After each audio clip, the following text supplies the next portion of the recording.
حالانکہ رسول اللہ صلی اللہ علیہ وآلہ وسلم خود ارشاد فرماتے ہیں کہ اللہ نے کسی چیز کو منحوس نہیں بنایا۔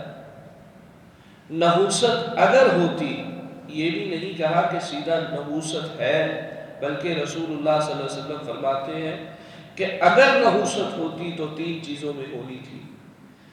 ایک سواری، دوسرا اس کا خود کا گھر، اور تیسرا اس کا عقل۔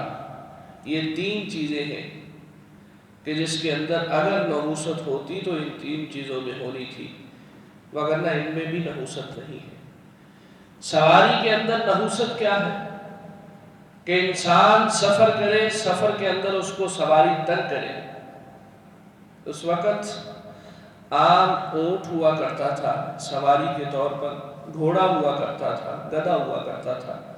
وہ بھٹکنا شروع ہو جائے، وہ تنگ کرنا شروع ہو جائے، وہ اوپر نہ بیٹھنے دے، یہ نحوست۔ اور گھر، جس گھر کے اندر انسان رہتا ہے، اس کے پاس گھر تو ہے لیکن اس گھر کے اندر نہ تو اس کو رہنے کے لیے سکون میسر ہے، اور نہ ہی اس گھر کے اندر رہتے ہوئے اس کو کسی قسم کا آرام ہے، راحت ہے، اس کو نہیں پہنچتی۔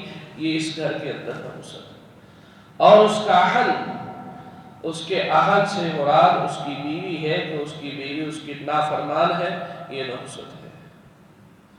اگر نحوست ہوتی تو 3 چیزوں میں ہوتی، وگرنہ جو اللہ کے پیغمبر ہیں وہ منحوس نہیں ہوتے، بلکہ اللہ رب العالمین کے رسول صلی اللہ علیہ وسلم نے فرمایا کہ کسی چیز میں بھی نحوست نہیں ہے کہ کوئی کہے فلاں پرندہ منحوس ہے، فلاں جانور منحوس ہے، وہ بھی منحوس نہیں ہے، اس میں بھی نحوست نہیں ہے، بلکہ اللہ رب العالمین نے ہر چیز کو پاک پیدا کیا ہے اور صحیح سلامت پیدا کیا ہے، کسی کے اندر نحوست نہیں بنائی۔